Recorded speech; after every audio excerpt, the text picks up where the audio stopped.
Olá pessoal, tudo bem? Hoje a gente vai ver um novo assunto que é Plano Geral de Obras, tá? A ideia é detalhar um pouquinho mais o que vocês viram anteriormente.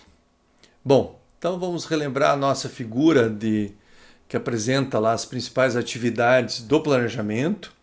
Então nós tínhamos lá o nível estratégico, tático e operacional, e a gente tem o Plano Geral de Obras aqui destacado em amarelinho, tá? Então, que vem lá do planejamento estratégico. A partir de dados do cliente, de previsão de entrega, você começa a desenvolver esse plano.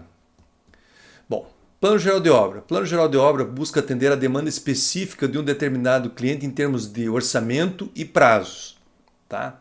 É o empreendimento, quer dizer, você vai tem lá a demanda, tem o contrato com o teu cliente, então você vai lá e vai agora fazer o planejamento do empreendimento como um todo, seja ele um edifício, um barracão industrial, uma ponte, uma estrada.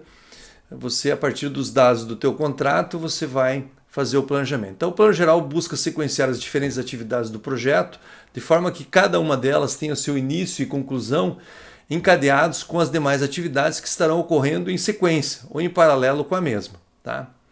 A técnica mais empregada para planejar e sequenciar e acompanhar projetos é a técnica conhecida como PERT-CPM. Tá? Os vários softwares comerciais utilizam seus conceitos como base de programação, como o MS Project e um que a gente vai ver lá que é o Open Project. Tá? Então, o pessoal normalmente conhece bastante o MS Project, mas por trás ali da estrutura do MS Project que faz ele funcionar, tá esses conceitos ali do método PERT-CPM. Bom, PERT e CPM. Vamos lá. O PERT foi desenvolvido a partir de 1958 pela Booz Allen e Hamilton, nos Estados Unidos, para o escritório de projetos especiais da Marinha. Tá? O objetivo inicial era a aplicação de métodos estatísticos e matemáticos ao planejamento de projetos complexos. O PERT foi caracterizado pelo uso do tempo probabilístico no planejamento de redes e atividades interrelacionadas. Tá?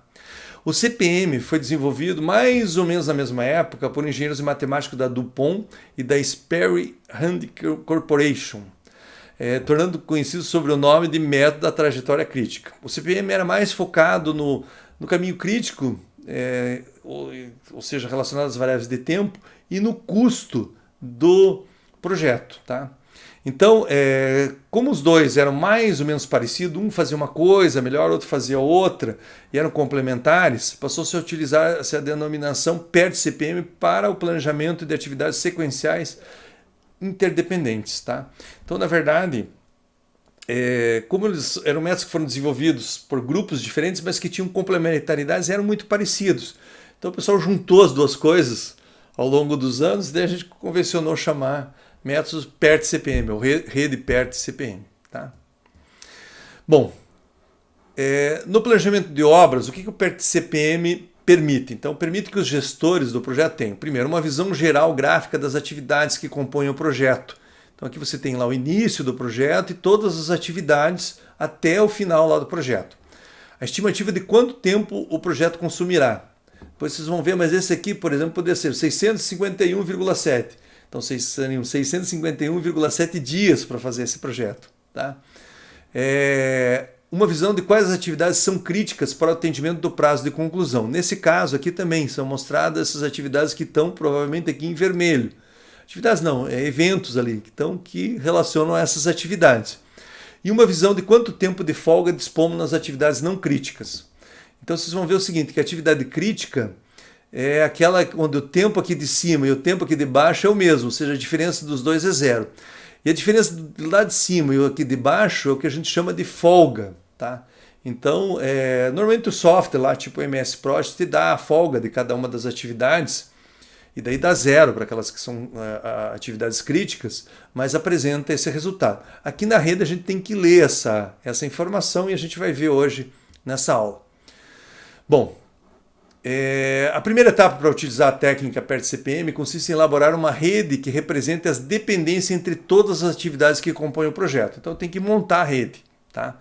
A partir da montagem da rede, se pode trabalhar com os tempos e a distribuição de recursos necessários para atingir a previsão de conclusão. A sequência das atividades da rede vai depender da estratégia de ataque da obra. Esse é um aspecto interessante e importante.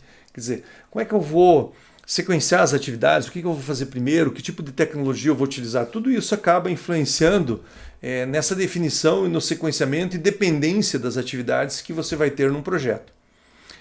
Então, especial atenção deve ser dada a essa primeira etapa, pois as decisões tomadas irão influenciar o planejamento final das atividades e do desempenho do projeto como um todo. Quer dizer, se faz uma estratégia de ataque da obra ruim, um sequenciamento ruim, isso acaba gerando problemas ali para você conseguir tocar a tua obra. Bom, como é que a gente vai representar essa rede, tá? Então, uma rede PERT é formada por um conjunto interligado de setas e nós, tá? Então, os nós, que são essas bolinhas aqui, os nós representam o momento de início e fim das atividades, os quais são chamados de eventos. Então, evento aqui, início do projeto, que é o evento 1. Evento 5 aqui, final do projeto. A seta representa as atividades do projeto que consomem determinados recursos, por exemplo, mão de obra, normalmente horas, equipamentos, materiais, etc. Então aqui você tem a atividade B, que consome 3 horas ou 3 semanas, sei lá, que vai do evento 1 ao evento 2. Então, evento 1 início do projeto, evento 2 término da atividade B, por exemplo. Tá? Os eventos são pontos no tempo nós que demarcam datas do projeto. Diferente das atividades, não consomem recursos nem tempo, quer dizer, é só para marcar o início e o fim. Então aqui você tem o início do projeto, início da atividade A e da atividade B. Aqui o final da atividade A, final da atividade B. E aqui o final do projeto. Tá? Os nós são numerados da esquerda para a direita e de cima para baixo. Tá? O nome da atividade aparece em cima da seta e sua duração embaixo. Aqui eu coloquei A, B, E com 7, C com 12, só para vocês terem um exemplo. A direção da seta caracteriza o sentido da execução da atividade, ou seja, o projeto está indo daqui, do início, nessa sequência até o final do projeto. Tá? Bom, regras do PERT. Isso é uma coisa importante. Então, primeira regra, cada atividade é representada por uma e somente uma seta na rede. Então você não pode ter a mesma atividade, quer dizer, uma atividade é uma seta. E duas atividades não podem ser identificadas pelo mesmo evento final e inicial. Quer dizer, como está aparecendo aqui, ó, atividade A gasta 3 semanas, por exemplo, e a atividade B gasta 5. Só que as duas, aqui seria início da A e da B e final da A e da B. Não tem sentido isso. Quer dizer, na verdade até tem um sentido, mas não é possível fazer. Por quê? Porque quando você vai lá resolver matematicamente a rede, ela não permite que isso aconteça. Tá? Lá no MS Project você até vai fazer umas coisas meio parecidas com isso. Mas, digamos assim, na teoria dos grafos, na teoria das redes, você não pode fazer isso. Então você tem que utilizar um expediente que se chama a atividade fantasma. Então, para não burlar as regras, se utiliza as atividades fantasmas, elas não consomem nem tempo nem recurso. Então veja bem, isso aqui eu posso representar 1, início da atividade A e B, 2, final da atividade B, 3, final da atividade A. Então o que acontece? Eu criei uma atividade fantasma que não consome nenhum recurso, mas não me faz burlar aquela regra das duas atividades, não podendo iniciar e finalizar no mesmo nó. Aqui eu poderia fazer de uma outra maneira também, ó. Do 1 sai a F, então do 2 início da B para 3, 1 também é o início da A e o A e a B terminam no 3. Então eu teria várias maneiras de representar e para eliminar esse tipo de restrição aí que eu não posso considerar na minha rede, tá? Eu uso também a atividade fantasma para outras situações, por exemplo. Então, essa representação aqui, ó.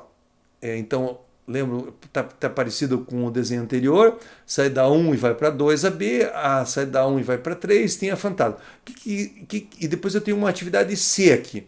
Então, é preciso terminar as atividades A e B para iniciar a atividade C. Então, é o que está dizendo aqui essa minha atividade fantasma. Eu termino a B, termino a A, e daí eu inicio a C. Tá? Eu tenho outros tipos de configuração, aqui um exemplo. Então, por exemplo, eu preciso terminar a atividade A e B para iniciar a D. Então, A, B, para poder iniciar a D. Tá? E eu preciso terminar a atividade A para iniciar a C. Então, eu também uso, às vezes, a Fantasma para criar determinadas restrições. Tá? Por exemplo, fazer com que várias atividades terminem para depois começar um outro conjunto de atividades. É o que está acontecendo aqui. Ó. Eu tenho que terminar A e a B para depois iniciar a atividade D. Tá?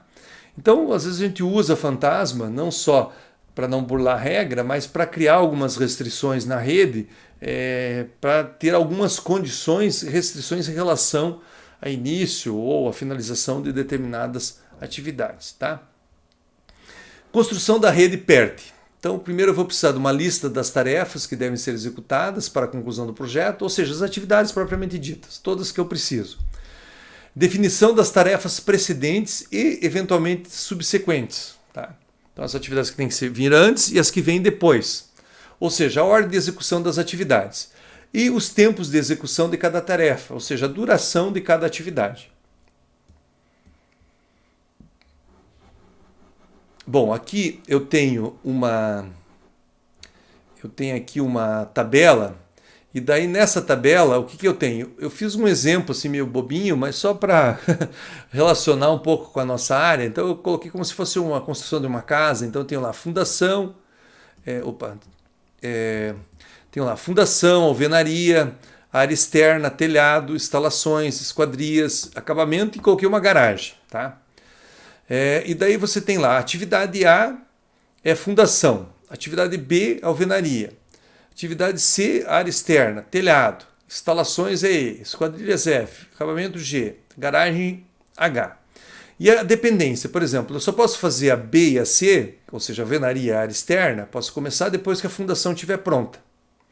E aqui eu tenho a duração dessas atividades. Então aqui a A dura 3, a B dura 5, a C dura 6, tá? O telhado ali, que é D, dura 4. Então o telhado só pode começar quando a B estiver pronta, a alvenaria. Ele não depende da área externa. As instalações também só podem começar quando a B estiver pronta. As esquadrias quando a E estiver pronta. Eu digo aqui o seguinte, que eu só vou começar as esquadrias quando tiver as instalações prontas. Tá? Acabamento. Tenho lá eu só posso começar o acabamento depois que a esquadria está pronta. E eu coloquei uma restrição, o seguinte, que a garagem H só pode começar quando o telhado, não sei porquê, mas coloquei, e a área externa esteja pronta. Então eu coloquei essas duas restrições, telhado e área externa. Então a partir dessa tabela eu consigo montar essa rede. Então a A não depende de ninguém, a B depende da A e a C depende da A. A E depende da B. Tá? A C depende da A. Tá? A D depende da B.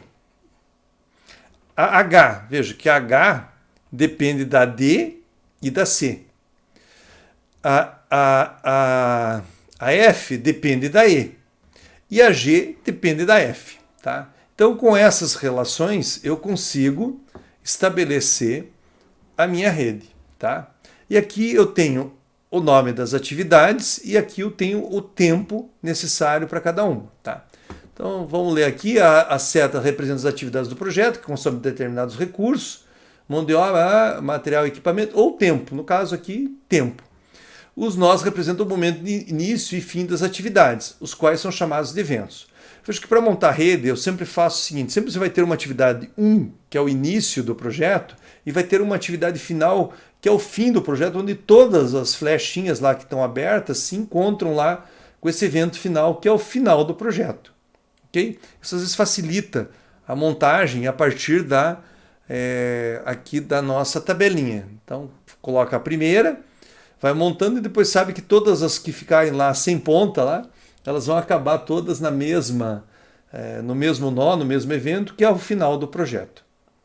Bom, a ligação entre o nó inicial e o final é chamado caminho. Então eu tenho vários caminhos aqui para chegar no final. Eu posso ir do 1, 2, 3, 4, 5, 7.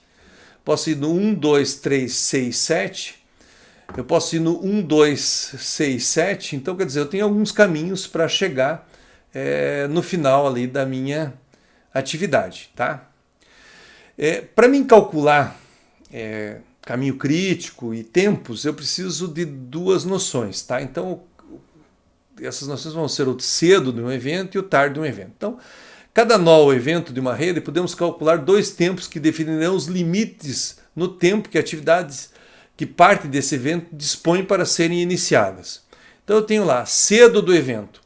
É o tempo necessário para que o evento seja atingido, desde que não haja atrasos imprevistos nas atividades antecedentes desse evento. Quer dizer, tudo que tem que ser feito antes daquele início daquela atividade foi feito no prazo, então é o mais cedo, se foi tudo feito no prazo, é a data mais cedo que eu posso iniciar aquela nova atividade.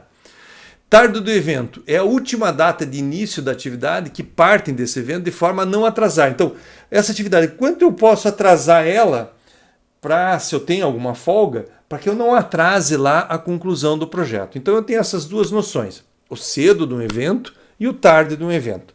E para calcular caminho crítico, a gente vai ter que calcular esses dois valores. Então, como é que a gente calcula o cedo do evento? Então, a gente começa calculando o cedo. Então, a gente começa do evento 1, que parte do zero, quer dizer, não tem tempo nenhum. Iniciou o evento 1 no tempo zero. Bom, para mim, se tudo ocorrer bem e eu vou terminar a minha atividade A, que é o cedo desse evento, no tempo 3. Por quê? Porque a atividade A gasta 3 unidades de tempo. Sei lá, 3 semanas, por exemplo, tá? Bom, e aqui eu tenho o nó 2, que é o início da atividade B e o início da atividade C. Então, o que acontece? Para ir digamos, para chegar aqui no nó 3, que é terminar a atividade B, o que acontece? Eu gastei já 3 para ter terminado a atividade A, mais 5 que eu gasto para a atividade B, então eu gasto para chegar aqui 8 semanas, por exemplo, tá? E daqui eu tinha gasto 3 para chegar no A, gasto mais 6 para fazer a atividade 6, e eu vou chegar aqui depois com 9, depois vocês vão ver, tem uma dúvida, 9, ou eu posso vir por aqui. Eu vou gastar 3 mais 5 mais 4, 12. Tá? 3 mais 5 dá 8, mais 4, 12. Então eu posso ir por aqui ou eu posso ir por ali. Então, aqui eu ainda não sei qual é o valor que eu vou usar, a gente já vai ver isso. Bom, continuando aqui, para chegar aqui eu tinha gasto 3 mais 5, 8. Para chegar ali, mais 3 dá 11, mais 2 dá 13, mais 2, bom, quanto que eu vou colocar aqui? Porque eu também posso vir por esse outro caminho, tá? Então, vamos ver. Eu uso, eu uso 12 ou eu uso 9? Na verdade, aqui eu uso 12, porque é o mais cedo que eu consigo chegar com todas as atividades, veja, as atividades que eu tenho antes desse evento, que é o nó 6. Essa aqui que gasta 9 e esse outro caminho aqui que gasta 12. Então, para mim iniciar aqui a atividade H, eu tenho que ter terminado isso aqui, esse caminho, e tenho que ter terminado esse outro caminho. Então, eu só consigo terminar isso quando eu tiver nas 12 semanas. Quer dizer, já tiver passado 12 unidades de tempo. Tá? Porque se eu disser assim, não, eu vou colocar 9 aqui, o que acontece? Que seria 3 mais 6, mas eu não poderia iniciar o H, porque eu preciso terminar a D para iniciar o H. Não, eu tenho que terminar a C e tenho que terminar eu tenho que terminar a A e a C, e eu tenho que terminar a A, B e a D para poder iniciar a H. Então eu só vou conseguir fazer isso quando eu tiver gasto pelo menos 12 unidades de tempo. Então aqui eu vou usar 12. 12 mais 2 vai dar 14.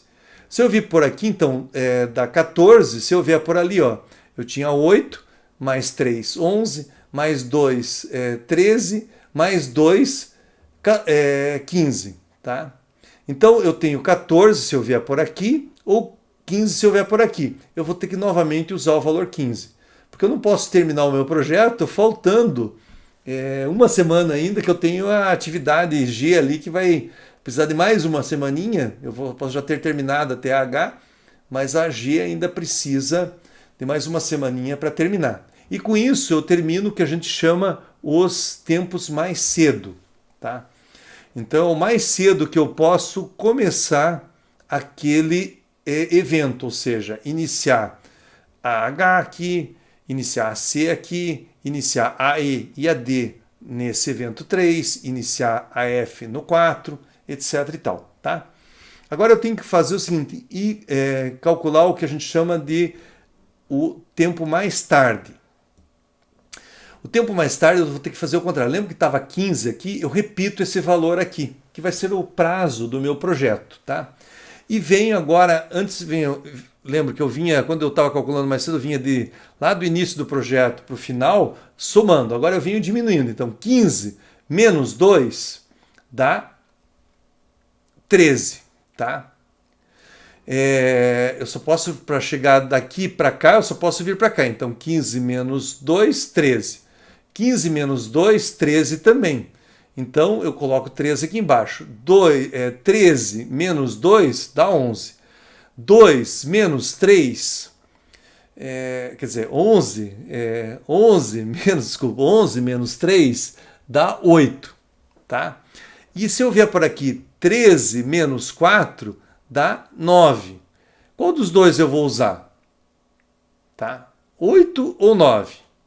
Aqui tem um macetinho. Vamos usar 8. Quando a gente estava usando o mais cedo, a gente usa o maior.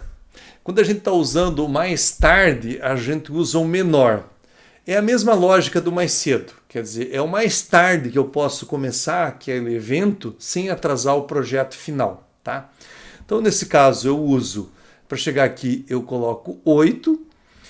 8 menos 5 vai dar 3. Aqui 13 menos 6 vai dar 7. Eu uso o menor, 3. 3 menos 3, 0. E daí eu tenho a minha rede calculada. Tá? Então, 0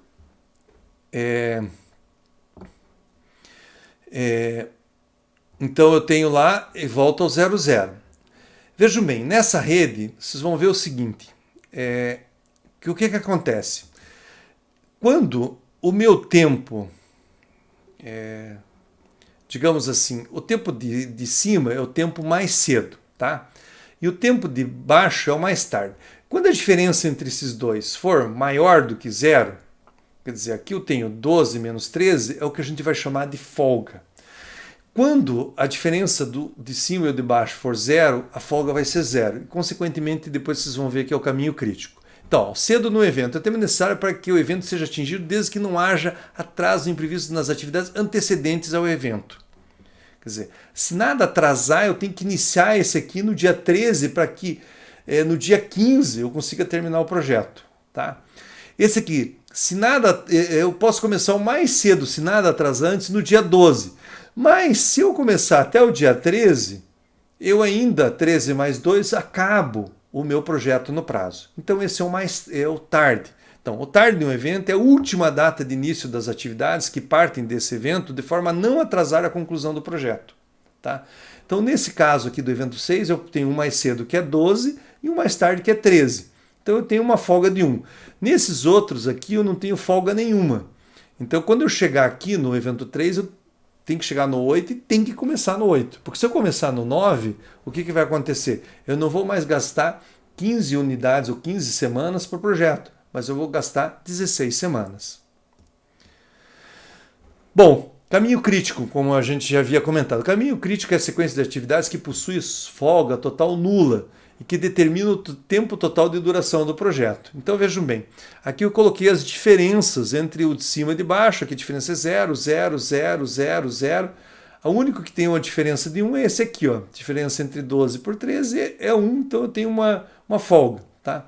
E, consequentemente, aqueles eventos onde a folga é 0, passa o meu caminho crítico, que foi marcado com essas setas aqui em vermelho. Tá? As atividades pertencentes ao caminho crítico são chamadas atividades críticas. Tá? Se eu atrasar uma unidade de tempo nesse caminho, que é o caminho crítico, eu atraso o projeto como um todo. A identificação do caminho crítico de um projeto é importante para o gerenciamento do mesmo, pois o planejamento pode concentrar seus esforços para que essas atividades tenham prioridade na alocação do recurso. Quer dizer, se eu atrasar aqui um pouquinho essas aqui, ó, eu sei que ainda tenho um dia para recuperar. É pouco, mas eu tenho um dia ali para recuperar. Se eu atrasar essas aqui, um dia eu atraso um dia o projeto. Então eu não tenho como recuperar. Então eu tenho que focar esforços para que essas atividades não sejam atrasadas. Ok? Então lá no meu plano geral de obras, quando for fazer o meu plano mestre e tal, são as atividades que eu vou me preocupar mais, tá? Que eu vou manter elas sempre prontas ali para serem realizadas, para que elas efetivamente não atrasem. Porque se elas atrasarem, eu vou ter que achar um jeito de compensar para não atrasar o meu projeto. Ok, gente?